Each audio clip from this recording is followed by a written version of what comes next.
Hello दोस्तों। आज का हमारा चैप्टर है आईपीसी का अध्याय 2, साधारण स्पष्टीकरण। तो दोस्तों, मैं जो ये नोट्स तैयार कर रहा हूँ ना, ये पूरा डिटेल समरी के साथ कर रहा हूँ। इसमें आपका चैप्टर जो है, जो सेक्शंस है वो क्लियर तो होंगे होंगे। साथ में आप इसको मेरे साथ वीडियो में देख भी सकते हैं और इसको रीड भी कर सकते हैं। तो ये नोट्स मैंने ऐसे तैयार किए हैं कि आप अगर इसको ध्यान से एक दो बार मेरी वीडियो देख लोगे तो आपको जो है ये बुक रीड करने की जरूरत नहीं पड़ेगी। बस शर्त है कि आपको ये वीडियो 5 से 6 बार रेगुलर देखना पड़ेगा। तो आईपीसी का जो चैप्टर 2 है उसका नाम है साधारण स्पष्टीकरण।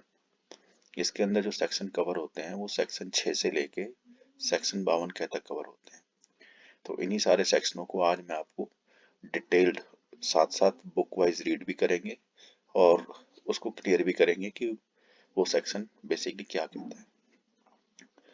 तो जो सेक्शन 6 है, संहिता में की परिभाषाओं के अपवादों के अत्यधीन समझा जाना। तो इस संहिता में सर्वत्र अपराध की हर परिभाषा, हर दंड, उपबंध और ऐसी परिभाषा या दंड उपबंध का हर दृष्टांत साधारण अपवाद शीर्षक वाले अध्याय में अंतर्विष्ट अपवादों के अधीन समझा जाएगा, चाहे उन अपवादों की ऐसी परिभाषा दंड, उपबंध या दृष्टांत में दोहराया न गया हो। तो इसमें क्या है, धारा 6 के अंदर ये कह रहा है कि इस संहिता में जो है हर तरीके के अपराध की परिभाषा दी गई है, उनको ये समझाएंगे। ठीक है। सेक्शन जो आपका 6 है वो इसके बारे में बताता है। अब आते हैं सेक्शन 7 पे। तो सेक्शन 7 है आपका एक बार स्पष्टीकृत पद का भाव, यानी हर पद जिसका स्पष्टीकरण इस संहिता के किसी भाग में किया गया है, इस संहिता के हर भाग में उस स्पष्टीकरण के अनुरूप ही प्रयोग किया गया है। तो इसमें जिस पद का भी स्पष्टीकरण किया गया है, वो जिस तरीके की किसी भी चीज का जो वर्णन किया गया है, वो सेक्शन 7 जो है उसका भाव प्रकट करता है। एक बार स्पष्टीकृत पद मतलब हर पद की परिभाषा दी गई। अब जैसे सेक्शन 8 है, ये लिंग है। तो लिंग क्या है, बेसिकली लिंग शब्द का यहाँ से मतलब क्या है, तो धारा 8 में उस लिंग की जो व्याख्या की गई है। जैसे पुल्लिंग वाचक शब्द जहाँ प्रयोग किए गए हैं वे हर व्यक्ति के बारे में लागू होगा, चाहे वो नर है या नारी है।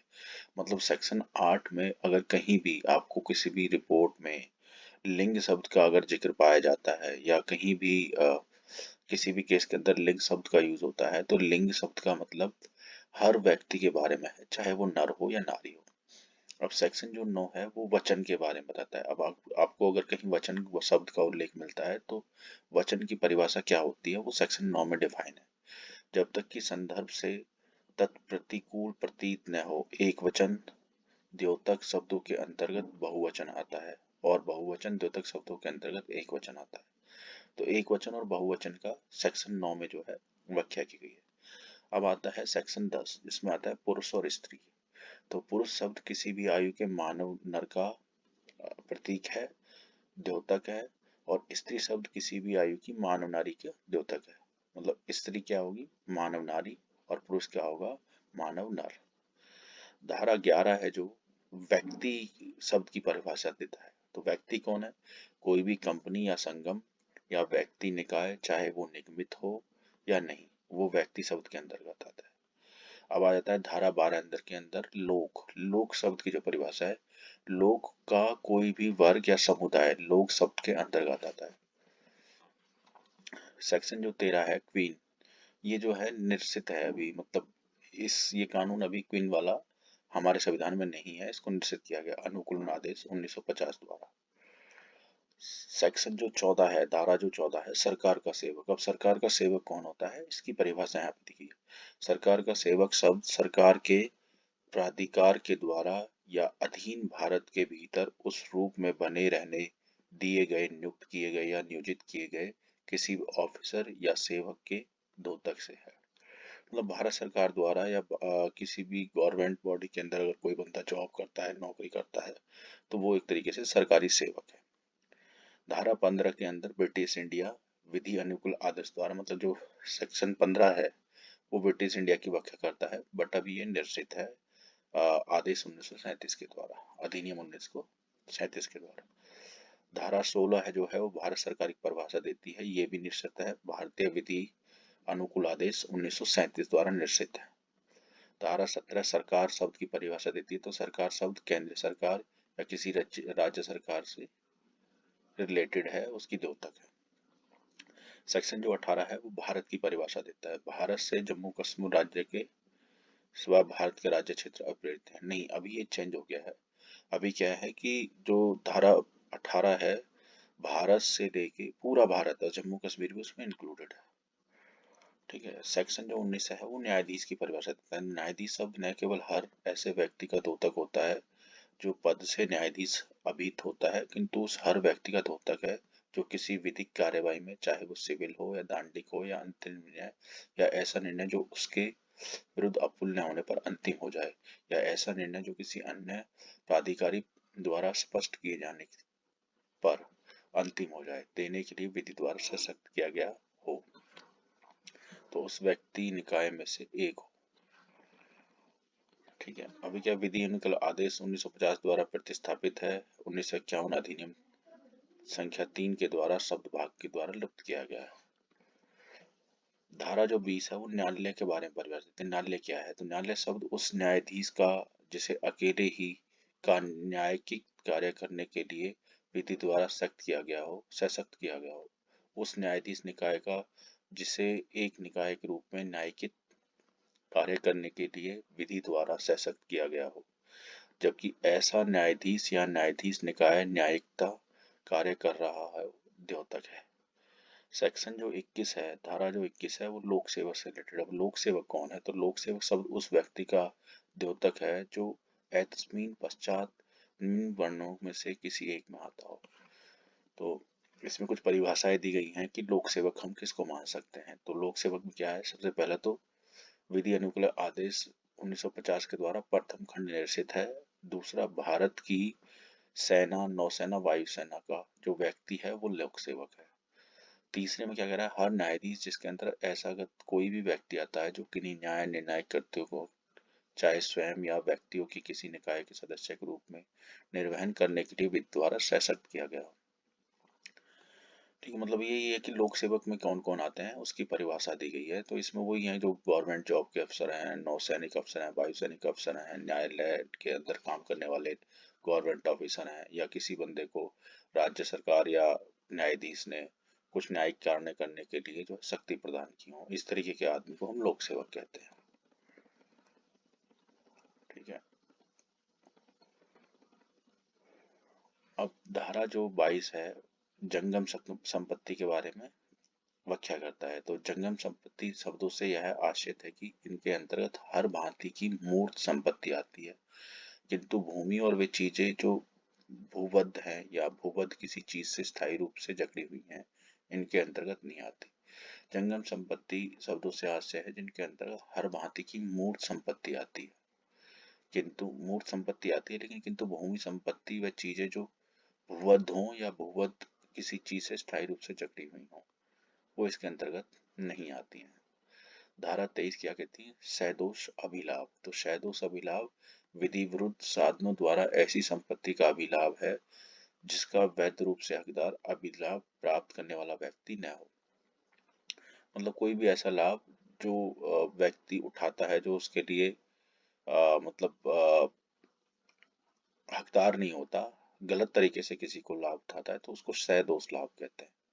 सैदोष हानि क्या होती है? सैदोष हानि विधि विरुद्ध साधनों द्वारा हारा ऐसी संपत्ति की हानि जिसका वैध रूप से हकदार उठाने वाला व्यक्ति हो। सैदोष अभिलाभ प्राप्त करने वाला और सैदोष हानि उठाना। कोई व्यक्ति सैदोष अभिलाभ प्राप्त करता है, यह तब कहा जाता है जबकि वह व्यक्ति सैदोष रहता है, और तभी जबकि वह व्यक्ति सैदोष अर्जन करता है। कोई व्यक्ति सैदोष हानि उठाता है, यह तब कहा जाता है जब उसे किसी संपत्ति से सैदोष अलग रखा जाता है, और तब भी जबकि उसे किसी संपत्ति से सैदोष वंचित किया जाता है। सेक्शन जो 24 है वो बेईमानी से है, बेईमानी की परिभाषित है। जो कोई इस हादसे से कोई कार्य करता है कि एक व्यक्ति को सैदोष अभिलाभ कारित करे और अन्य व्यक्ति को सैदोष हानि कारित करे, वह उस कार्य को बेईमानी से करता है, यह कहा जाता है, तो उसे बेईमानी कहा जाता है। धारा जो 25 है वो कपट पूर्वक है। कोई व्यक्ति किसी बात को कपट पूर्वक करता है या कहा जाता है यदि वह उस बात को कपट करने के आशय से करता है। धारा 26 विश्वास करने के कारण। कोई व्यक्ति किसी बात को विश्वास करने के कारण रखता है, यह तब कहा जाता है जब उस बात के विश्वास करने का पर्याप्त हेतु रखता है, अन्यथा नहीं। धारा 37 पत्नी लिपिक या सेवक के रूप में कब्जे की संपत्ति। जबकि संपत्ति किसी व्यक्ति के निमित्त उस व्यक्ति की पत्नी लिपिक या सेवक के कब्जे में है, तब वह इस संहिता के अर्थ के अंतर्गत उस व्यक्ति के कब्जे में है। धारा 28 कूटकरण। तो जो व्यक्ति एक चीज को दूसरी चीज के सदृश इस आशय से रखता है कि वे उस सदृश से प्रवचन करे या संभाव्य जानते हुए करता है कि तद द्वारा प्रवचना की जाएगी, वह कूटकरण करता है, यह कहा जाता है। कूटकरण के लिए यह आवश्यक नहीं है कि नकल ठीक वैसी ही हो।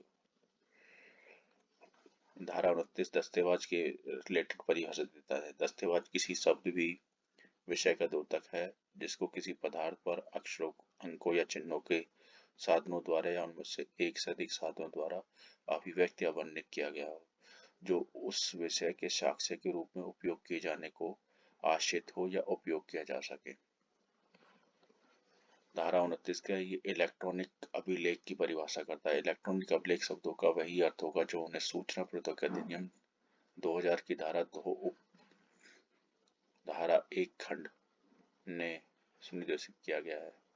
धारा 30 मूल्यवान प्रतिभूति। मूल्यवान प्रतिभूति वो शब्द दस्तेवाज की द्योतक है जो ऐसा दस्तेवाज है या होना तात्पर्य है जिसके द्वारा कोई विधिक अधिकार सृजित, विस्तृत, अंतरित, निर्बंधित, निर्पावित किया जाए, छोड़ा जाए, जिसके द्वारा कोई व्यक्ति यह स्वीकार करता है कि वह विधिक दायित्व के अधीन है या अमुक विधिक अधिकारी नहीं रखता है। धारा 21 विल। विल शब्द किसी भी वसीयत दस्तेवाज का द्योतक होता है। धारा 32 कार्यों का निर्देश करने वाले शब्दों के अंतर्गत अवैध लोभ आता है। जब तक कि संदर्भ से तत्प्रतिकूल आशय प्रतीत न हो, इस संहिता के हर भाग में किए गए कार्यों का निर्देश करने वाले शब्दों का विस्तार अवैध लोभ पर भी है।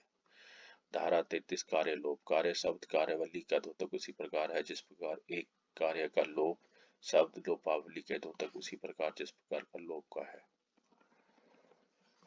धारा 34 सामान्य आशय को अग्रसर करने में कई व्यक्तियों द्वारा किए गए कार्य। जबकि कोई आपराधिक कार्य कोई व्यक्तियों द्वारा अपने सब में सामान्य आशय को अग्रसर करने में किया जाता है, तब ऐसे व्यक्तियों में से हर व्यक्ति उस कार्य को करने के लिए उसी प्रकार दायित्व के अधीन है, मानो वह कार्य अकेले उसी ने ही किया हो। तो गाइस आज के हम चैप्टर में धारा 34 तक ही करेंगे। कल हम इसका 35 से लेके 52 तक कवर करेंगे। Thank you so much.